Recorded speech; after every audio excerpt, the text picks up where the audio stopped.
What's happening around the Finger Lakes today? Last week, state officials announced nearly $300 million in community awards through the Water Infrastructure Improvement Grant. There were 3 other grant programs as well, but one local winner we highlighted over the weekend was the Village of Newark, who will complete upgrades to the Allerton Hill Water Reservoir thanks to that funding. But that's far from the only project getting funded. Auburn, Skaneateles, Geneva, Waterloo, Wayne County, Bath, Odessa, and Watkins Glen will all also receive funding dollars for water-related infrastructure projects. In total, the Finger Lakes, Central New York, and Southern Tier saw more than $80 million in funding. For more specifics on these projects, check out our homepage. A correction was issued by the town of Canandaigua following the release of water contamination reports in October. Officials say, contrary to reports late last week, the water is safe to use and drink. A public notice was released on October 19th, revealing that there was a high level of chemicals in the water beyond the amount allowed by the EPA. The original report stated that there were 696 parts per billion present in the water, and the maximum allowed was 80. The correct number was revealed on November 3rd, and it said it was actually 86. While not as high as originally reported, it still exceeds the maximum amount allowed by the EPA. Water hydrant flushes and main flushes are being done now to correct levels. Quarterly water samples will need to be tested moving forward at the request of the Department of Health.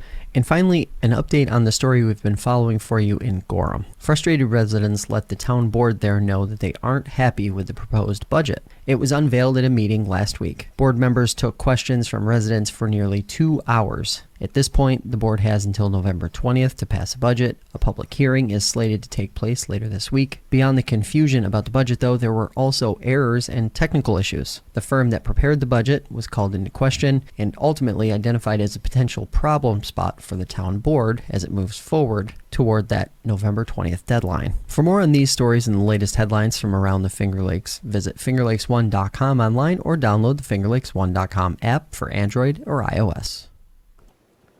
And the story in Gorham just keeps on developing and keeps getting more and more complicated. We had the meeting last week, and you were there. I was. What did that, I want to start with the tone. What did that feel like compared to October's meeting, which was obviously really, really tense? It was contentious, for sure. So this meeting was a little bit different. They held it actually at Town Hall instead of at the fire station. It was about 15, 20 people there, and the tone was a lot more relaxed. And it opened up with privilege of the floor, so a lot of residents of the community wanted to speak their piece, and a lot of them had just been handed the proposed budget for 2023. So a lot of questions, and what I kept hearing over and over again from residents is, this doesn't make sense, we can't understand this, why is this town employee getting a 4% raise and this one's not? What are the reasons behind that?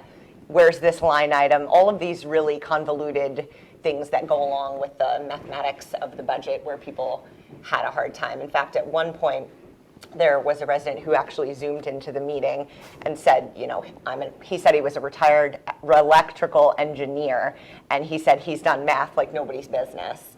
And he could not make heads or tails of it. So, you know, but the board did take residents' questions for, I would say, 2 hours, which it was a lot of back and forth, but it was also a lot of frustration because the questions that residents were asking about these line items, the board really gave it a shot and tried to answer them, but was not able to. How could they possibly answer questions about a budget that they themselves only received probably earlier in the day or maybe the day before?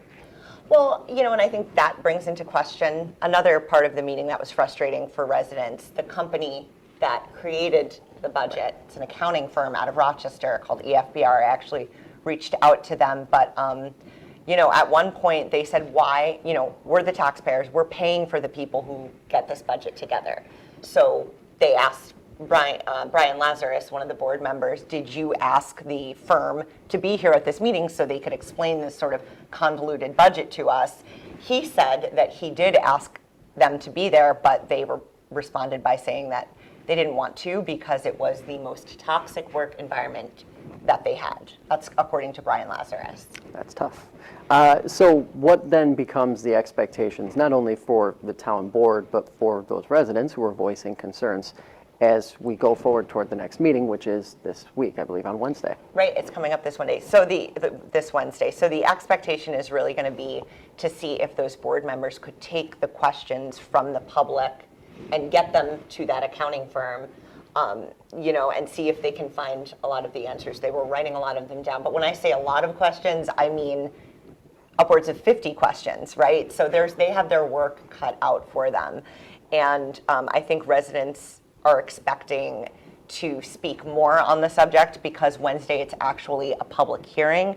Now, the board members did tell me that they have the option to pass the budget as is on Wednesday, but they might not. In fact, board member Jake Chard says he hopes they don't pass it because they want to be able to take all of that public input at this hearing, from this hearing on Wednesday, and sort of make adjustments.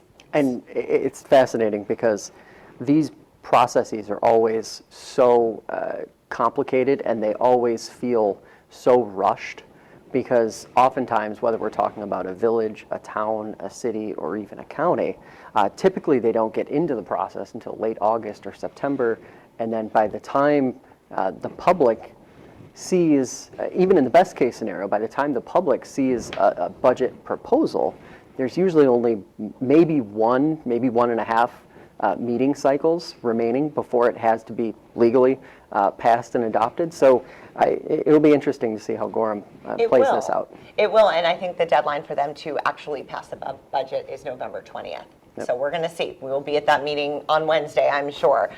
For now, we are going to take a quick break, and when we come back, we will have more sports and a lot more news.